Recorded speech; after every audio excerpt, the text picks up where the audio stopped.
In a world where stories are never born ordinary, a child was born who did not cry, who did not wail, but opened his eyes as if remembering something older than time itself.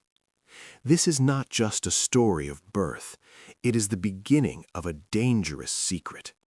A secret everyone tried to bury, but fate decided to awaken it once more.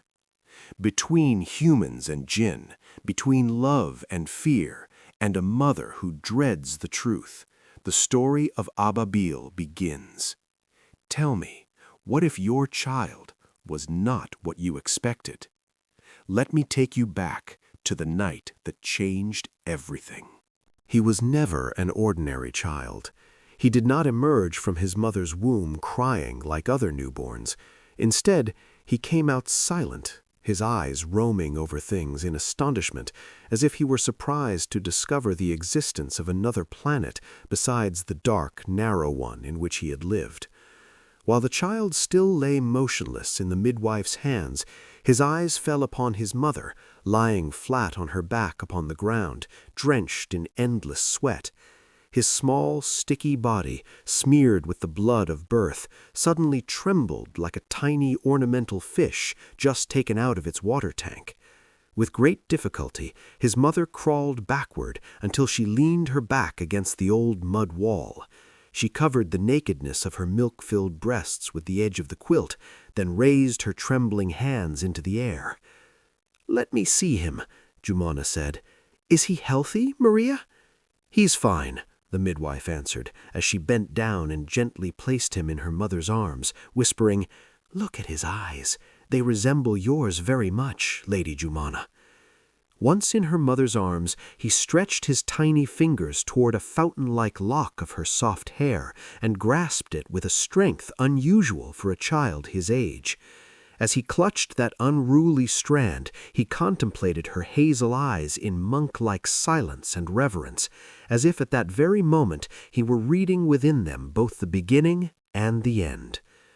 A short while later, the midwife suggested, "What do you think if I take him to the other room while you get some rest?" Only then did the child cry loudly, as if protesting what was to come. Jumana's joy was disturbed by the question, yet she made no room for doubt. "Will he not come back? I don't feel tired. It's fine. Leave him." "He will come back for sure after a little while," said the midwife reassuringly. "And when his father returns, have you thought about the name you will give him?" In truth, Jumana had decided long ago that no one but her father would name the child. She wanted the name to remain tied to her husband, Bahar, until his return. So she spared herself the burden of answering the midwife's questions that seemed endless. Maria, however, read what stirred in her mistress's mind and asked gently, "Are you thinking of postponing naming him until his father returns to name him himself?"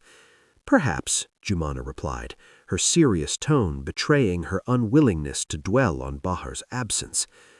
"My God, many months have passed. No one knows when he might return." "Maria," Jumana interrupted her chatter, "it seems you've exhausted yourself with me all day. It's late now. You may leave to rest. I'll send your payment tomorrow." The midwife sensed that Jumana wished her to stay and help, and she was about to say she preferred to remain, but Jumana preempted her. "If I need you later, I'll send for you. Don't worry." The midwife gathered her primitive birthing tools and placed them in the wide cloth bag she had brought. She secured it tightly and slung it over her shoulder. Turning gently toward Jumana, she asked, "Is there anything else you need before I go?" While gently stroking her child's soft head, Jumana said, "I want you to put out the lanterns. Fire must be extinguished before sleep, as you know." "You're right," Maria said, and went to do as asked. It did not take long before Maria had extinguished all the flames from the decayed lanterns hanging on the walls, leaving the house in darkness except for a faint light softly glowing from the window of the room where Jumana sat with her son.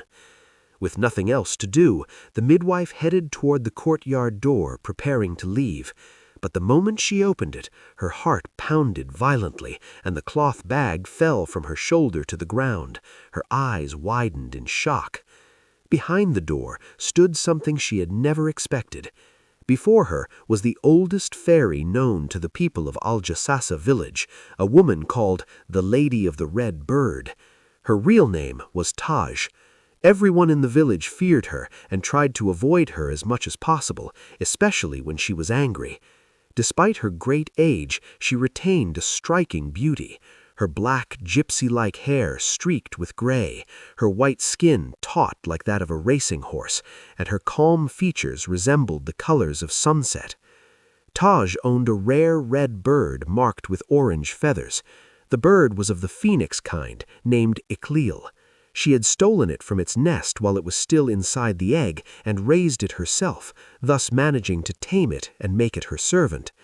Because the red bird never left her and followed her like a shadow wherever she went, the villagers eventually forgot her real name entirely and called her the Lady of the Red Bird.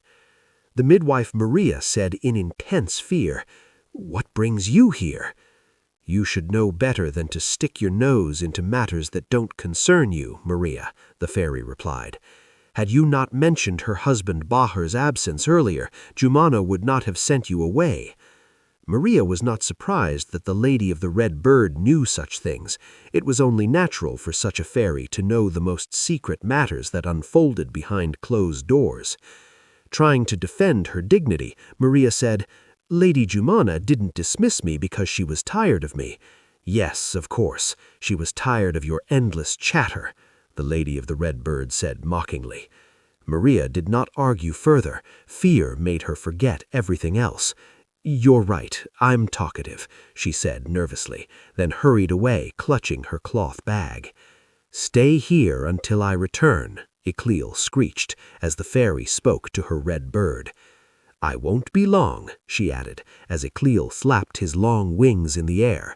"I'll quickly accomplish what I came for."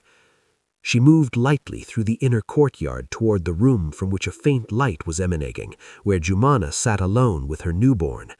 Each time the Lady of the Red Bird passed by an extinguished lantern on the wall, the fire reignited instantly. By the time she reached the room, the entire house was illuminated once more. She opened the door, looked at the child, and said, "It seems to be in good health, Jumana." Jumana turned toward the voice in astonishment and whispered sharply, "You of all people are not welcome here." "Can't I check on you, even on a day like this?" the old fairy asked coldly. "I don't want you checking on me," Jumana replied tensely. "I warned you more than once not to come near me." "Do you think I would harm you, you foolish woman? When will you understand? If things were fine, I wouldn't have come here, but your coming here could harm me. My husband knows the truth. Where is your husband? Many months have passed." Jumana lowered her gaze to the ground and whispered with deep despair, "He may return any moment." "You say he loves you. What will happen if he finds out the truth after all these long years?"